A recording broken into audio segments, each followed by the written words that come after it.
Good morning, Cullman. Thank you for joining us on Cullman Today. I'm your host, Christine Wiggins, and today is Thursday, November 20th. Coming up on Cullman Today, a judge jails DUI crash suspect after missed court date. Cullman City Council hits pause on new high-density housing and greenlights a big New Year's Eve street party. And Cullman's Christmas season is about to flip on the switch. We'll show you where to find the lights, the rides, and the holiday magic. All of this plus sports, weather, and more. Now let's take a closer look at the top stories happening in Cullman today. An Altoona man is behind bars until his murder trial after failing to show up for a recent court appearance. Cullman County Circuit Court Judge Gregory Nichols on Monday revoked Ramon Maldonado Vasquez's bond and ordered him held until trial after he failed to appear. 20-year-old Maldonado Vasquez was indicted in May 2023 for a fiery crash that occurred along Alabama Highway 91 near Hanceville in Cullman County on November 11, 2022. He was allegedly driving under the influence at more than 100 miles per hour, attempting to flee from a Hanceville police officer. 3 passengers in his vehicle were killed after he crashed into a tree. At the time, the Hanceville PD told media an officer found the pickup truck in flames after it collided with the tree. The 3 victims were inside, and Maldonado Vasquez, who was then 17, was ejected. Maldonado Vasquez's charges include 3 counts of reckless murder by vehicle, 1 count of attempting to elude, 1 count of driving under the influence, 1 count of minor in possession of alcohol, and 1 count of reckless driving. The Cullman City Council covered a lot of ground Monday night, including a pause on new high-density housing. Council members passed a 1-year moratorium on new R4 residential developments, the zoning that covers townhomes, duplexes, and small apartment-style buildings.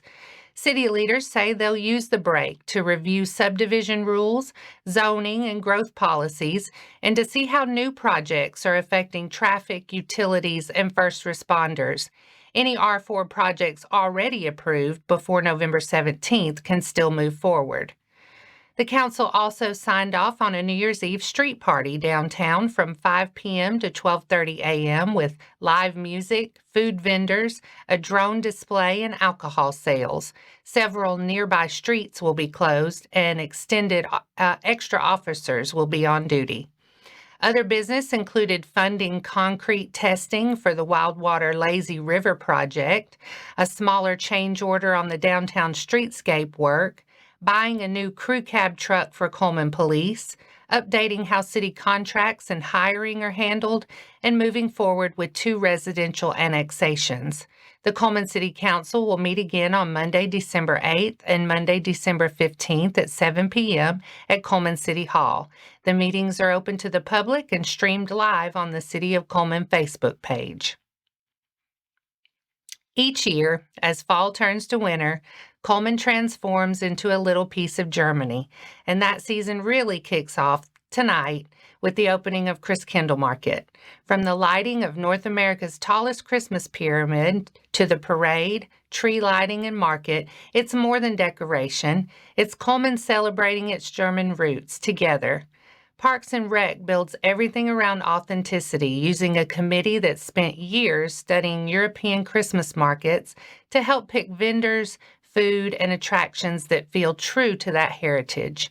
At the same time, the festival keeps growing. The ice rink, carousel, tubing slide, and Ferris wheel have turned into must-do family traditions, giving parents and kids a chance to unplug and make memories. Local businesses feel it too, with hundreds of thousands of visitors each year and an estimated economic impact topping $30 million. This year, the market expands by about 2 acres into the warehouse district and adds new highlights, a rare double-decker Venetian carousel and a Katie Wolfart German Christmas shop under the fest hall. The festivities begin tonight at 6 p.m. with the lighting of the pyramid and continue tomorrow night with the free Christkindlmarkt parade at 6:30 p.m. and tree lighting at 8. Marching bands, community groups, and festive floats will roll through the warehouse district to Depot Park, where ABC 3340's James Spann and a special music guest will lead the countdown, flip the switch, and cap the night with a Christmas drone show. If you wanted to get an early start, Sportsman Lake Park's 23rd annual Winter Wonderland Christmas light display opens tonight at 4:30 with the Run Run Rudolph Fun Run stepping off at 5. Families can drive through nearly 2 million lights for $10 per car or $20 per bus, then enjoy the Christmas train, horse and carriage rides, Santa photos, snow, and hot chocolate. For the first time, a free shuttle running from 4:30 to 9:30 will also connect Winter Wonderland with Christmas at the Grotto and Christkindlmarkt. Ready or not, 'tis the season. And that's all for our top stories this morning. Coming up, West Point sweeps Hanceville in county hoops, and all eyes turn to Hanceville tonight as Wallace State hosts nationally ranked Snead State in a free showdown.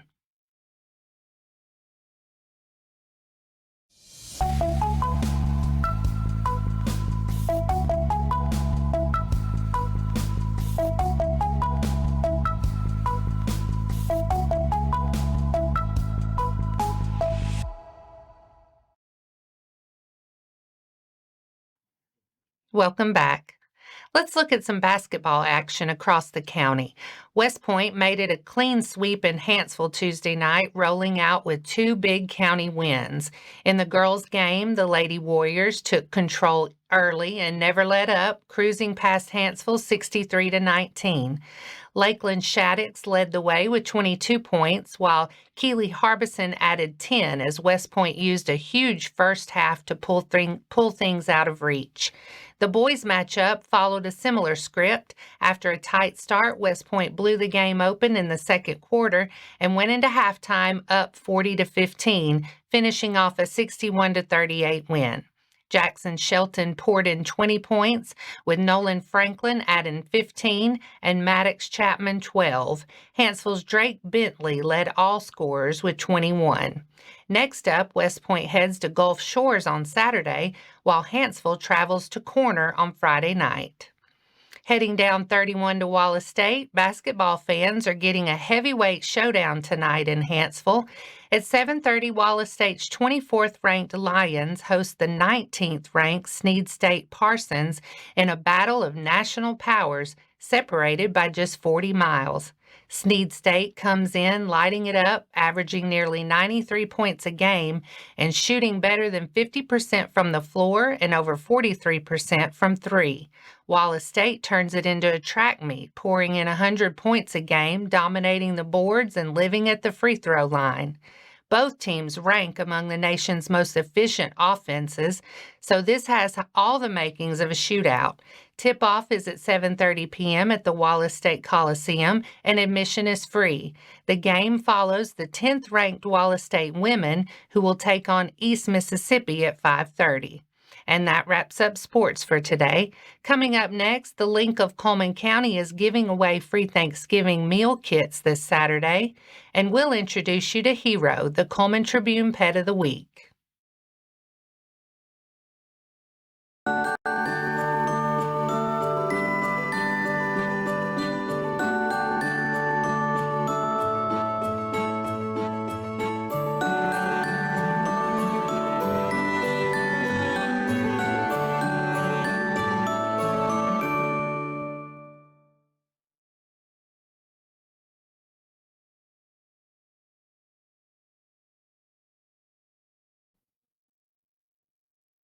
Welcome back. Now it's time to speed things up with a news rundown. 4 stories in under 4 minutes. The Link of Cullman County is helping families set the table this holiday with a free Thanksgiving meal kit drive-thru on Saturday, November 22nd. The event runs from 10 a.m. until noon or while supplies last in the back parking lot of the Link on 9th Street Southeast. Each vehicle will receive one meal kit with the option to circle back through the line to pick up additional kits for other households. More than 400 boxes have been packed, each with about 20 traditional holiday items like stuffing, yams, vegetables, sides, and dessert ingredients. The Link is pausing its usual fourth Thursday community meal for Thanksgiving week to give staff a break, so this special distribution steps in to fill the gap. Community partners, churches, businesses, and volunteers helped make the event possible. Organizers say the goal is not just to provide groceries, but to remind neighbors they're seen, supported, and cared for. Fans of Alabama's famous weather-predicting groundhog Smith Lake Jake are mourning the loss of his longtime partner and caretaker, Ginger Whitworth, who passed away November 17th after a brief battle with cancer. She was 76. Family says Ginger had a special bond with animals from childhood and turned her Graysville home into a rescue haven for injured and unwanted creatures. That compassion led to Smith Lake Jake's unlikely rise to fame after Ginger took in an orphan baby groundhog found near Smith Lake around 2005. Together, Ginger and Jake became beloved visitors at nursing homes, schools, libraries, and festivals, and even landed TV spots, social media followings, and a movie appearance in the 2025 film Bad Man, starring Sean William Scott. A celebration of life will be held Monday, November 24th at 11 a.m. at Bell's Funeral Home in Birmingham, with visitation at 10. Wallace State Community College is getting the holidays started with Ballet South's production of the Nutcracker this weekend at the Betty Leeth Haynes Theater. The classic Christmas ballet features dozens of local dancers as Clara drifts into a dream world filled with toy soldiers, the Sugar Plum Fairy, and a visit to the land of the sweets. Shows are set for 2 and 7 p.m. on Saturday, November 22nd, and 2 p.m. on Sunday, November 23rd. Tickets are $22 for adults and $15 for children and can be purchased online at ballet-south.org. Up next on Wallace State's Fine and Performing Arts calendar is the annual Christmas Spectacular on December 11th at 7 p.m., also in the Betty Leeth Haynes Theater. Hero, a lab mix estimated to be about 3 years old, is the kind of dog who makes you feel better just by being in the room. He's the Cullman Tribune Pet of the Week. With medium to high energy and a bright, easygoing spirit, he approaches every day with optimism and eagerness to share it. Gentle when taking treats from your fingers, Hero treats his toys with a seriousness that hints at his sharp intelligence. He's also gifted with walking like a gentleman on his leash, turning even a simple stroll into something to look forward to. Hero is already neutered and his adoption fee is $35, a figure that doesn't begin to reflect his worth. It covers vaccines, microchip, wormer, and a general vet exam. If Hero finds his forever home this week, the Cullman County Animal Shelter reminds the community that many of his friends are still waiting patiently for families of their own. Anyone looking to adopt, foster, or simply visit is encouraged to stop by and meet the rest of the shelter's wonderful pups. Visit the Cullman County Animal Shelter at 935 Convent Road Northeast. It's open Monday through Friday from 9 to 3:30 p.m. Contact the Cullman County Animal Shelter at 256-734-5448 or Cullman Animal Shelter at co.cullman.al.us. And that's your 4 stories in under 4 minutes. Now for a quick break before we look at the weather and pay our respects with obituaries. I'll be right back after this quick message.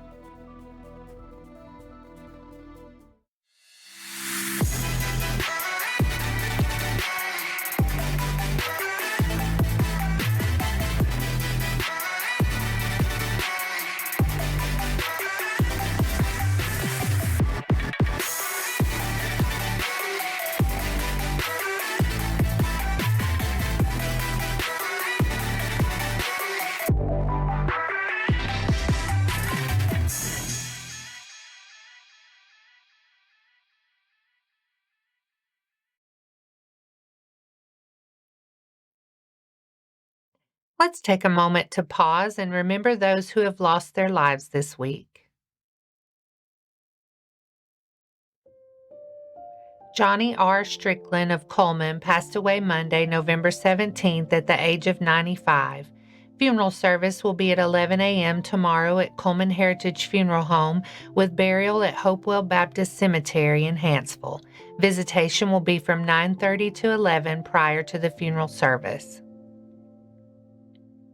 Donna Eileen Graybert Maddox, 79 of Hanceville, passed away on November 17th. A celebration of life will be announced at a later time. Mark Stephen Wisenhunt, age 64 of Cullman, passed away on November 17th. A visitation will be held at Moss Service Funeral Home this evening from 5 to 8 p.m.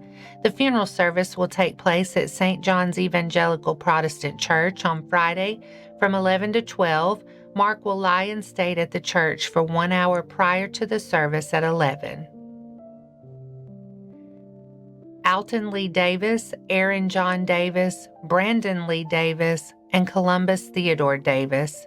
A graveside service will be held today at 10 a.m. at Good Hope Cemetery in Hanceville. Our thoughts and prayers go out to their friends and families.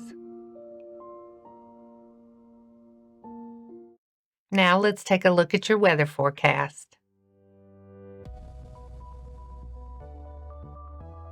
Today we may start out with a little patchy fog early, mainly before 8, but after that it's just mostly cloudy and warm. Highs will climb to 78 with just a little south-southwest breeze, so it'll feel a bit muggy for November, but still pretty comfortable. Tonight stays mostly cloudy and mild with lows near 57 and very little wind. Tomorrow, changes start to move in. Showers are likely, and we could see a few thunderstorms pop up after about 3 p.m. It'll be mostly cloudy with a high near 72. Rain chances really ramp up tomorrow night. Showers are likely, maybe a rumble of thunder with an 80% chance of rain and lows around 61. Keep the rain gear handy, especially if you're headed out to the parade and tree lighting. And that wraps up today's edition of Cullman Today. Thank you for sharing your morning with us. And remember to stay connected by following us on social media and visiting CullmanTribune.com for the latest from our community. We'll be back bright and early tomorrow morning at 6:30 a.m. But until then, I'm Christine Wiggins with Cullman Today. Have a wonderful day, Cullman.